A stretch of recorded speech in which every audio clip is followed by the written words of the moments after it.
Hello everyone and welcome to a really interesting game from round 6 of the Hainan Danzhou Tournament that usually takes place in China, but due to the situation in the world, it is being played online, and it's a rapid games, 15 minutes per player, and I think there is some increment. Let me just check real quickly. Yeah, with a 10-second increment from move 1. So it's a game between two of the candidates of the 2020 Candidates Tournament never continued, Liren and Anish Giri, and it features a most interesting moment in the game. So without further ado, let's check it out and see what's happening here. And the previous edition in 2019 was won by Radić, who is also playing in this tournament. However, Ding was not playing in the 2019 edition, and Ding is a very strong player if you've heard of him. However, Ding lost a game in round 1 to last year's winner, Radić, and now, well, it's very interesting to see what happens at the top. But this is another game, so let's focus on that. So Ding with the white pieces opens with c4. He goes for the English opening, and Giri replies with knight to f6. We have knight to f3, e6, and now g3, going for this sort of after d5 we have a sort of a Neo-Catalan defense. We have bishop to g2 and bishop to e7. We have castles. There are countless games in the database featuring this line. We have d4, and now d captures on c4. And now you could go for knight to e5. This is very popular. Queen to a4 is very popular, but Ding goes queen to c2, and this is the absolute main idea here. We have a6, and now you might think, okay, but why not defend the pawn directly with b5? Well, it's similar to a lot of openings, for example, in the Queen's Gambit accepted, where black will capture on c4, and defending that pawn will lead to a very early end for black. Although there are some lines, this is not one of them. Although you could try it, it's been played, but not with much success. So here instead a6 and a4 now, guarding the b5 pawn. So now it wouldn't really make sense to push b5, because after captures and captures, the rook would be hanging. So we have bishop to d7, preparing to shift the bishop over to c6 to counter Ding's strong bishop on g2. And now queen captures on c4. Ding finally recaptures that pawn with bishop to c6, and now bishop to f4. And here Giri goes bishop to d6. So this has all been played before, and here the popular moves are either queen to c1, guarding the bishop, or just moving the bishop to g5 to pin the knight. However, here Ding goes bishop to e3, and it is a new move in the position. So already as of move 11 we have a completely new game, and it's a weird looking move. It prevents your e-pawn from being developed, but as we often say on this channel, if it works, why not? So let's see if it actually works. Giri continues with h6, and now knight to c3. Ding continues development with queen to e7. Giri does the same, and now knight to e5. An excellent square for the knight, also offering a trade of light square bishops. So here Giri accepts. We have captures, and knight b to d7. Continuing development, and here Ding trades. We have knight captures on d7, queen captures, and now rook f to d1. So this whole bishop e2 pawn action is still happening. No way for white to do anything about it. And here queen back to e7, preparing to bring the rook over to d8. We have d5, and now, well, you can capture and push e5. Giri first decides to bring the rook to e8, and now after rook 8 to c1 we now have a capture on d5. So captures and captures, and of course rook captures. It doesn't really matter if a queen captures or rook captures. If Giri wants, he can always trade queens with queen to e4 check. So here Ding played rook captures, and now Giri of course went for the queen trade. Queen e4 check. We have captures, and now b3, defending that a4 pawn. We have rook 8 to e8. Giri doubles up on the e file, and now king to f3. We have rook 4 to e6, rook 4 back to e6, and just strengthening his position. And now comes rook to c4, and here you can see that the position is pretty much equal.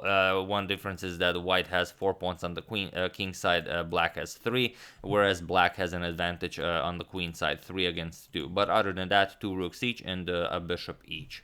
So let's see how the game continues. Giri offers to trade off one more pair of rooks. So rook captures, bishop captures, and now rook to b4. Ding goes after the b7 pawn, and Giri defends it. Just b6. We have rook back to c4, putting pressure on this pawn. For the moment, there's not much you can do about it. And rook to e6 now. Just bringing the rook to the 6th rank to help out with the defense. We have h4 by Ding, and now h5 by Giri. We have bishop to f4. Now, if the bishop moves, then of course the c7 pawn becomes very weak. So here c5, and now Ding just trades. We have captures, captures, and now rook to e4, offering a trade of rooks. And as Ding's king is a lot more active, you do not want to trade rooks here. For example, if captures and captures, then white is just winning. His king is too active. It doesn't really matter what black plays. We can even show this in different color arrows. For example, black goes here, white goes here, and then you cannot go here, so you'd have to go somewhere else, let's say here, and then white just starts gobbling up pawns. So instead, you could try something like b5 to trade off all of the pawns on the queen side, but white will ignore you. For example, a5, and now after c4, just captures, captures, king d4, you're going to grab that pawn, you're going to grab that pawn, and it's a very easy win for white. So here, after rook e4, we have rook to f5 check by Giri, king to e3, and now this is I think the critical moment of the game. There is a lot to be said about this game from this point onwards, but you'll see what I mean by this. That this is the critical moment of the game. So feel free to pause the video and figure out what you would play for black here while I give you a couple of seconds.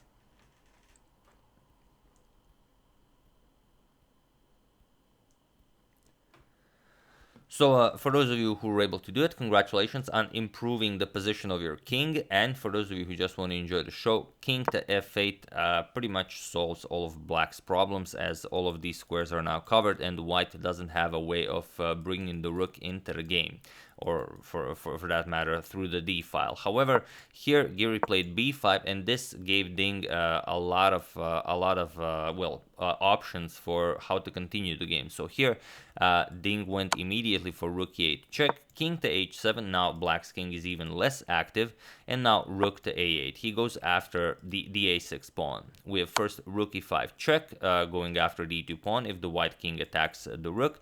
So king back to d2, and now rook to d5 check, king to c3. Ding brings the king over to the queen side, and now comes rook to d6, defending the a6 pawn. You could also try something like captures, captures, and rook e5 or f5, going after the pawns here, but that would be an entirely different game. Here Giri went for rook to d6. He decided to defend the a6 pawn this way, but now captures on b5 with captures and rook to b8. Now here Ding goes after the b5 pawn, so b4 check and king to c4, and now this is a permanently weak pawn.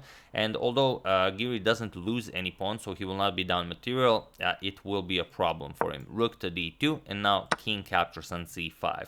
We have rook captures on e2, king captures on b4, and now sorry, not king, rook captures on b4, and now a rook captures on f2. So here, as you can see, the material on the board is equal. However, Ding has a passed pawn on b3, whereas Giri doesn't. He can create a passed pawn at some point, but for the moment he still doesn't have any.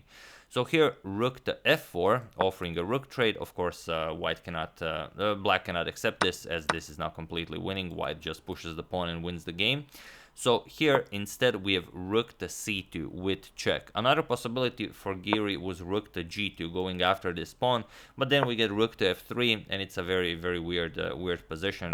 If g5 going after the pawn, then white starts pushing with b4, and it's hard to say if this can be played. So here instead Giri went to rook to c2 with check, rook to c4 defending, and only now rook to g2 going after the pawn. Here Ding defends, rook to c3, and now g5. Giri starts pushing those pawns on the king's side. We have b4, and now king to g6. We have b5, and now king to f5. So both players trying to Ding pushing his passed pawn, and Giri trying to create a passed pawn. So here b6, and now g captures on h4. G captures on h4, and now rook to b2. Giri puts a rook behind the passed pawn, as you always should, and now he also has created a passed f pawn. So here rook c4, not allowing the king to approach this pawn, so Giri cannot create two passed pawns, because if you're not careful, if you just continue pushing your pawn, at some point Giri might give up the rook for this pawn, and then with two passed pawns he might actually have drawing chances there, or maybe even winning. It depends on the position. So here king e5 by black, and now king to c6. Here we have f5. Ding's plan is of course very simple. He just wants to play rook c5, rook b5, cut off the black rook's defense of the b pawn, and then push the pawn to victory. So here f5 by Giri, and now Ding says, okay, I still have time, pawn to b7, and now there's the actual threat of rook c5 check, and then playing rook b5, and then it's just game. For example, if f4 check, you're gonna play king e4, rook b5, the king no longer defends the pawn, and after, let's say, one check, next move, white brings the queen and wins the game. So here we have rook captures on b7. This has to be played, otherwise you're just lost. You're lost either way, but it has to be played. King captures on b7, and here f4. We have rook to c5 with check, king to e4, and now the Ding just played rook captures on h5, and it was in this position on move 54 that Anish Giri resigned the game, and a wonderful victory for Ding Liren in round 6 of the Danzhou closed tournament. The 11th edition. And here, as there are a lot more people joining chess and starting to play chess, we're just going to quickly show why white is completely winning here.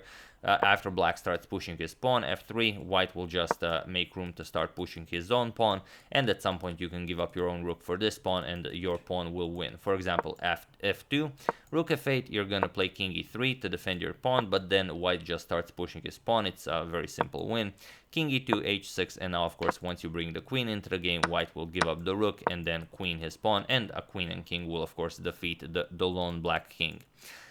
In case you were wondering. So if you let an engine, let's say a decent engine, crunch this position to, let's say, to a depth of maybe 70 or something like that, 60, 70, there are probably a lot of positions where you know, we could have reached the point of no return, but I think this is actually that position here. After this rook to f5 check, king to e3, and now missing to play the king to f8 move, because after this it really doesn't feel like white can hope for anything. You just cut off the white rook, you know, the squares completely, and that's just it.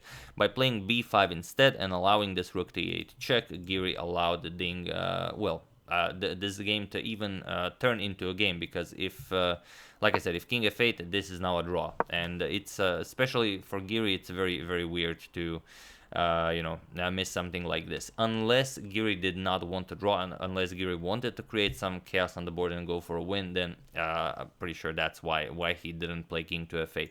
But you know, in case you were wondering, this is just the most natural move here. But yeah, like I said, maybe Giri was trying to get a win here, so maybe he played it the way he did. But yeah, a really you know, instructive endgame, and hope you guys enjoyed that as well. We don't cover all that many endgames, but you know, when we do, they are mostly instructive. So yeah, that's the game. I do hope you guys enjoyed it. We might show a few more games from this tournament. I actually did not know it was even happening, so that's why I'm only showing the first game now after 7 rounds have been completed. But we'll see how it goes. I would like to thank Adrian Sabane, Donald Swanson, Joydeep Akaria, Torin Keenan, and Claire and Kiran for a contribution to my channel. Thank you a lot. I really appreciate it. As usual, you can check 2 of my previous videos here. Thank you for watching, and I will see you soon, continuing the coverage of the Morphy saga. Yes, we will continue it at some point, checking up on your wonderful suggestions and whatever else happens in the chess world. So thank you all. I will see you soon, and have an excellent rest of your day.